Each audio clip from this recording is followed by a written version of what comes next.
지금 부동산 정책이 말이죠. 마치 문재인 정부가 뭔가 잘못해서 부동산이 지금 임기 시작한 지 6개월도 안 돼서 뻥뻥 오른다 이런 건데요. 이것도 좀 걷어나가야 돼요. 아까 우리 여기 명종 씨가 얘기한 그 얘기를 좀 해봐야 돼요. 잠깐. 그러니까 지금 우리나라가 GDP가 얼마인지 아세요? 1,411조 정도 돼요. 그런데 2016년 부동산 익스포저가 얼마냐면 1,643조예요. 한번 제가 풀어볼게요. 박근혜 정부 시절 4년 동안 어떻게 증가했는지 한번 보여드릴게요. 그러니까 금융기관 대출 및 분양사업금융 등 사업자 보증금, 프로젝트 파이낸스를 PF라고 하는데 이 대출이 578조예요. 박근혜 정부 때. 그리고 그냥 기업용 어음 CP라고 해서 직접 투자 상품이 부동산에 162조입니다. 이걸 합치면요. 기존 거하고 합치면 총 1,643조 7천억 원이 부동산에 지금 얽매여 있다는, 부동산 때문에 연결되어 있단 말이죠. 이게 박근혜 정부에 아예 손을 놔버렸단 말이에요. 그러면 박근혜 정부가 들어서기 2016년에 얼마였냐면요. 970조 정도 됐어요. 익스포저가. 부동산 익스포저가. 그러면 400조에서 약 500조가 늘어난 겁니다. 그러면 최경환이 개새끼 또 욕 안 할 수가 없는데 이 새끼가 부동산을 부추겨 놓은 거예요. 그런데 은행이나 대기업들이 모조리 투자해 놓은 이 돈에 대해서 뭔가 돈을 수익을 남겨야 되잖아. 그래서 문재인 정부가 들어오자마자 이 새끼들이 부동산을 쥐고 흔드는 거야. 투기 세력들이 지금. 근데 이 투기 세력들이 은행과 그다음에 제3금융권과 그다음에 심리적, 아까 제가 전자에 왜 그 얘기를 했었냐면요. 저 같은 미친놈들이 더 오를까봐 그 기대 심리가 결합돼서 그렇죠. 지금 문재인 부동산 정책을 흔들고 있다라는 거예요. 그러면 이 부동산에 흔들고 있는 뒷백은 누가 있을까요? 토건족들이 있는 겁니다. 맞습니다. 예. 토건족들이 지금 제가 볼 때는 9년 정도에서 토건국가의 분기점이 꺾였어요. 더 이상 한국 사회에서는 토건으로 먹고 살기는 어렵다라고 보고 분기점이 꺾였어요. 그 분기점이 GDP 대비 25%였어요. 어마어마했습니다.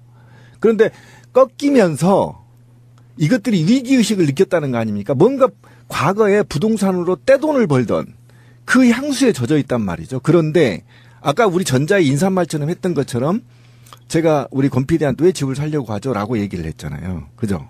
그 집이 살려고 하잖아 지금 저렇게. 그러니까 그 심리하고 맞물려서 주택 보급률은 이미 1,200%가 넘어버렸는데 1,000% 기준으로 그렇고 125%가 넘었죠. 그런데 어쨌든 지금 이 정부가 단기 처방으로는 굉장히 시기적절하게 돼 있고요. 아까 경향신문 한겨레 얘기한 그 보유세는 차기에 나올 겁니다. 제가 두어 보십시오. 그런데 이가구 주택자가 판매했을 경우에 그 차액을 적어도 40~50% 세금으로 걷어버리겠다는 강한 의지를 보여준 거거든요. 네. 그러니까 정세를 부자 정세가 지금 화두로 던져졌고, 네. 그다음에 그 부자들이 이제 부동산으로 막 차익을 해서 사실 불로소득에 가깝잖아. 그렇죠. 청년들이 빌딩 주가 되겠다고 하는 것이 바로 불로소득인 거거든요. 그러면 사회 풍토가 잘못된 거지. 어떤 개새끼는 엄마 아빠 잘 만나가지고 한 달에 쓰임새가 거의 뭐 몇 억씩 쓰고 다니는 그런 애들이 있잖아요. 그렇게 사는 거 말고 건전하게 사람들이 최소한 그 빌딩 같은 데서는 대박 안 나오게 만들어주는 게 맞는데. 맞아요. 예? 제가 그러니까 열받은 게 뭐냐면 우리가 지금 잠깐 잊고 있어요. 제가 아까 수치를 좀 어렵게 얘기한 1,600조. 그러니까 초이노믹스니 무슨 뭐 주식기믹스니 해가지고 그 노무현 정부 때 그 힘들게 부동산 정책 잡으려고 했다가 언론들이 이제 안 달아준 거잖아. 이게 부동산 잡아라 안 한 거잖아. 지난 9년 동안 침묵해버린 거 아닙니까? 그래가지고 아까 PF나 CP 같은 것들이 총 한 500조가 지금 증가했다는 거 아닙니까? 지난 4년 동안 박근혜 정부에서만 그렇다는 거예요. 그런데 지금 이렇게 다 싸질러 놓고 지금 민주정부나 진보정부가 들어서서 이거 다 똥 닦고 있는 거예요. 그렇죠. 또 닦고 놓으면 다음에 와서 이 새끼들이 또 풀어가지고 또 인기 영합적으로 지금 정치를 하는 거 아닙니까? 부동산 올려준다 해서 인기 올라가고 정신없는 새끼들 부동산 올라가니까 좋아서 춤추고 있고 이거 또 5년 후에 또 한 9년 후에나 진보 민주 지도자들이 또 집권을 하면 또 이것 갖고 몸살하고 돼야 되거든요. 그러니까 그게 너무 열받는 거예요. 이게 지금 문재인 정부가 무슨 뭐 부동산 정책을 못해서 또는 뭐 부동산 정책을 못 잡아서 이러는 게 지금 아닌데 사람들의 뇌 속에는 야 뭔가 지금 혼란스러운 모양이다. 문재인 정부가 이런 게 이렇게 인식하고 있는 게 내가 너무 억울하다는 겁니다. 그러니까 지금 언론이 그렇게 프레임을 또 짜고 그 프레임을 있어요. 짜고 있는 거. 그래서 그거를 우리가 정확히 읽어 나가야 된다. 이거는 문재인 정부가 노무현 정부의 향수에 젖어서 시민들이 집을 살려는 심리가 아니라니까. 투기 세력들이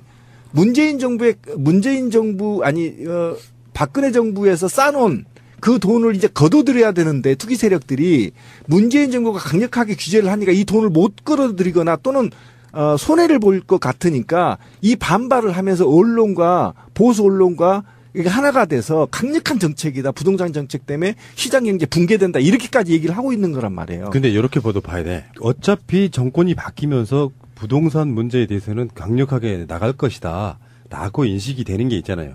그렇다 보니까 대책이 마련되고 시행되는 데 있어서 시간이 좀 걸릴 거라고 생각해서 한참 막 개혁 드라이브를 걸고 있을 때 부동산 쪽에는 대책이 나오려면 시간이 좀 걸릴 거야. 그러니까 초반에 해먹고 튀자. 그런 그렇지. 분위기가 있었다는 거예요. 그러니까 그 태워먹고 튀자라고 먹고 튀자라는 그 말이 박근혜 정부 4년 동안 엄청나게 투자를 해놨다고요. 그거를 걷어들여야 되는데 걷어들인 시기가 지금 초기에 확 빼자라고 한단 말이에요. 그래서 지금 제가 집 사지 말한 이유가 지금 사면 막차 탄다. 그 새끼들한테 당한다. 제가 하고 싶은 말은요. 문재인 대통령이 하고 싶은 말을 제가 대변인으로 대신 전하겠습니다. 정말 내가 평생 살면서 느꼈던 거예요. 부동산 투기는요, 우리나라 사회에 있어서 최고의 악이에요. 예. 진짜 뭐 이렇게 죽지 않는 바이러스 같은 거예요. 국민들 심리도 부동산 투기 때문에 다 나빠졌어요. 어떻게 하면 못 사는 사람들도 내가 집 한 채 어디 개발하는 지역에 하나 사가지고 떼돈 벌어볼까가 일확천금 그 흐름이 주식시장으로도 옮겨갔고 그래서 전반적으로 정말 착실하게 건전하게 사는 사람들한테는 살맛 안 나게 만드는 대표적인 거였어요. 1년이건 2년이건 뼈 빠지게 벌어봐야 안 돼. 예를 들어서 일반 정상적인 직장인이 강남에 아파트 한 채 살려고 그러면 뭐 10년, 20년, 30년 돈 꼬박 모아야 된다 그러잖아. 그건 비정상적인 사회인 거잖아. 그것도 안 되죠. 부동산 강남에 살려면 불가능해요. 평생 모아. 그러니까 부동산 투기 세력이라고 하는 건 사회의 가장 악질적인 악이에요. 맞아요. 근데 이게 자본주의 사회다 보니까 만약 이게 공산주의, 사회주의 국가였다 그러면 사형까지 당할 수 있는 일이에요. 네. 그렇잖아. 중국 같은 데 가서 만약에 이런 식으로 해서 집값 올리고 막 물로서도 걷어들이는 자들이 있다 그러면 시진핑은 바로 사형시켰을 겁니다.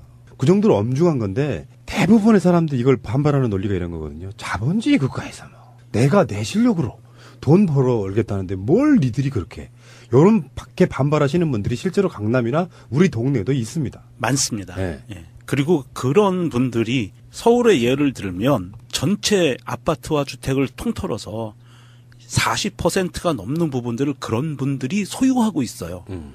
그리고 임대 수입으로 먹고 살고 있어요. 대한민국의 초등학생들이 임대사업자가 꿈이라는 것을 환상을 심어주고 있어요. 그런 사람들이. 여기서 구분 하나만 짚시다. 제가 존경하는 어떤 아저씨 아줌마가 딸랑 집 한 채 다세대 주택 주인이야. 네. 거기 한 5가구 정도를 이렇게 세내서 먹고 사신 그런 분들은 아니야. 그런 분들은 나쁜 사람들이 아니라고. 다가구 주택이라고 하죠. 다세대가 아니고. 그거나 비슷하게. 그러니까 그런 분들 말고 집 사가지고 투기를 일삼고 건물에서 말도 안 되는 월세 가격 제일 악질이 그거잖아요. 장사 잘 되는 1층 무슨 맛집을 쫓아내고 그 자리에 자기 아들. 그렇죠. 이런 사람들이 얼마나 많냐고. 그러니까 그게 아까 말한 대로 그러니까 그 대책을 내놔야 되는 게 뭐냐면 아까 천박한 자본주의라고 얘기했는데 부동산에 대한 투기에 대해서 투기 심리를 갖고 있는 아까 제가 전자 얘기했던 저 같은 사람들을 욕할 수가 없다라는 거예요. 왜냐하면 사회보장제도가 굉장히 붕괴된 대한민국에서 내가 지금 정년이 얼마 안 남았잖아요. 부부가 정년을 했어. 그럼 내 수입이 어디 있냐고요. 없잖아요. 공무원이 아니라고 쳐보자고요. 공무원이 연금이나 나오지만 안 나오면 그냥 퇴직 이후에 공무원을 제외한 퇴직 이후에 빈곤율이 67%예요. 대한민국이. 근데 그게 2년 안에 빈곤이 돼버리더라고요. 극빈층으로 떨어져 버린다니까 퇴임 이후에. 수입이 없으니까. 없으니까. 그런데 최고의 퇴직을 놨던 최고의 부부가 생각할 때 안정적인 게 뭐냐면 빌라 하나 지어서 다세대 놓고 그 수입 월세를 받아서 노년 생활을 즐기는 맞아요. 거란 말이에요. 이거란 말입니다. 그런데 제가 아까 그게 사회보장제도가 붕괴됐기 때문에 이 행위가 일어난단 말이에요. 그러니까 복지국가 아까 여러 가지로 복합적으로 부동산 정책이 연결돼 있다고 했잖아요. 문재인 정부가 최근에 내놓는 정책들이 자꾸 노인수당, 기초수당 올리고 하는 게 다 여기에 포함되어 있는 거라면 그래서 이제 잘하는 정책이라고 얘기를 하고 있는 건데 그러면 이제 앞으로 이런 복지 정책들이 증가하면 할수록 부동산의 과열 투기가 사라질 가능성도 있단 말이에요. 그래서 이 복지 정책이 맞물려 있기 때문에 이 복지 정책을 가로막는 세력들이 바로 이 부동산 투기 세력들이란 말이에요. 이게 맞물려 있어. 그래서 이 정책들이 근본적인 대책은 아직은 안 나왔지만 조금씩 진일보한다는 데 대해서 굉장히 안정적으로 그다음에 과세에 따른 반발을 최소화시키면서 부동산 정책이 나오고 있다는 점에서 굉장히 긍정적인 점수를 줄 수 있다는 거죠. 여기서 확실히 알아야 될 게 하나 있어요. 또 이게 여러 가지 폭탄이라는 문자가 나오잖아요. 문자 폭탄도 있고 세금 폭탄도 있고 최근에 전기세 폭탄 이런 것도 그런 프레임도 있어요. 다 지우시고요. 일단 하나만 기억하십시오. 1가구 1주택 그러니까 1주택 소유자는 아무런 관계 없는 거예요. 네. 2주택부터는 지금 8.2 대책이 발표되고 나서 집 팔겠다는 사람들이 엄청나게 많이 나오고 있답니다. 그러니까 제도 자체가 발표되자마자 효과가 있는 거예요. 그러면 이 부동산에 흔들고 있는 뒷백은 누가 있을까요?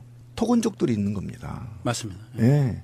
토건족들이 지금 제가 볼 때는 9년 정도에서 토건국가의 분기점이 꺾였어요. 더 이상 한국 사회에서는 토건으로 먹고 살기는 어렵다라고 보고 분기점이 꺾였어요. 그 분기점이 GDP 대비 25%였어요. 어마어마했습니다.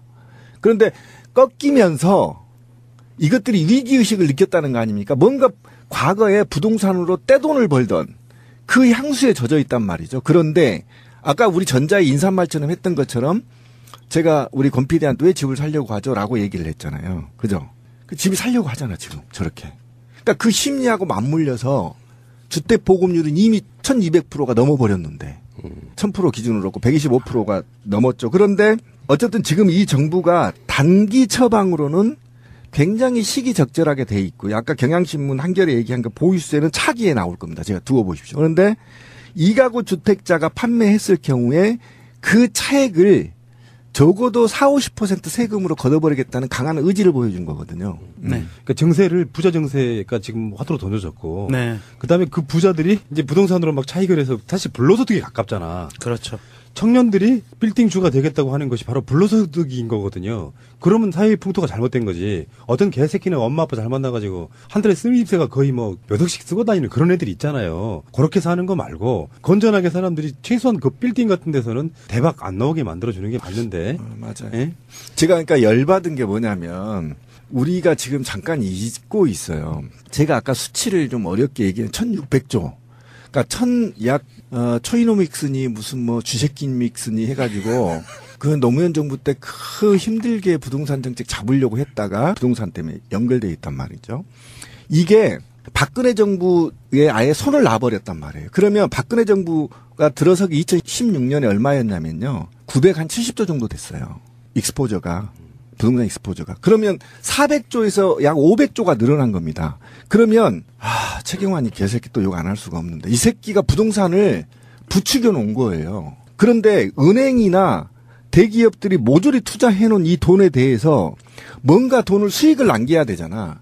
그래서 문재인 정부가 들어오자마자 이 새끼들이 부동산을 쥐고 흔드는 거야. 투기 세력들이 지금. 근데 이 투기 세력들이 은행과 그다음에 제3금융권과 그다음에 심리적 아까 제가 전자에 왜 그 얘기를 했었냐면요. 저 같은 미친놈들이 더 오를까 봐 그 기대 심리가 결합돼서 그렇죠. 지금 문재인 부동산 정책을 흔들고 있다라는 거. 언론들이 이제 안 달아준 거잖아. 이게 부동산 잡아라 안 한 거잖아. 이제 지난 9년 동안 침묵해버린 거 아닙니까? 그래가지고 아까 PF나 CP 같은 것들이 총 한 500조가 지금 증가했다는 거 아닙니까? 지난 4년 동안 박근혜 정부에서만 그렇다는 거예요. 그런데 지금 이렇게 다 싸질러 놓고 지금 민주정부나 진보정부가 들어서서 이거 다 똥 닦고 있는 거예요. 그렇죠. 또 닦고 놓으면 다음에 와서 이 새끼들이 또 풀어가지고 또 인기 영합적으로 지금 정치를 하는 거 아닙니까? 부동산 올려준다 해서 인기 올라가고 정신없는 새끼들 부동산 올라가니까 좋아서 춤추고 있고 이거 또 5년 후에 또 한 9년 후에나 진보 민주 지도자들이 또 집권을 하면 또 이것 갖고 몸살하고 돼야 되거든요. 그러니까 그게 너무 열받는 거예요. 이게 지금 문재인 정부가 무슨 부동산 정책을 못해서 또는 부동산 정책을 못 잡아서 이러는 게 지금 아닌데 사람들의 뇌 속에는 지금 부동산 정책이 말이죠. 마치 문재인 정부가 뭔가 잘못해서 부동산이 지금 임기 시작한 6개월도 안 돼서 뻥뻥 오른다 이런 건데요. 이것도 좀 걷어나가야 돼요. 아까 우리 저기 명종 씨가 얘기한 그 얘기를 좀 해봐야 돼요. 잠깐. 그러니까 지금 우리나라가 GDP가 얼마인지 아세요? 1411조 정도 돼요. 그런데 2016년 부동산 익스포저가 얼마냐면 1643조예요. 한번 제가 풀어볼게요. 박근혜 정부 시절 4년 동안 어떻게 증가했는지 한번 보여드릴게요. 그러니까 금융기관 대출 및 분양사업금융 등 사업자 보증금, 프로젝트 파이낸스를 PF라고 하는데 이 대출이 578조예요. 박근혜 정부 때. 그리고 그냥 기업용 어음 CP라고 해서 직접 투자 상품이 부동산에 162조입니다. 이걸 합치면요. 기존 거하고 합치면 총 1643조 7천억 원이 부동산에 지금 얽매여 있다는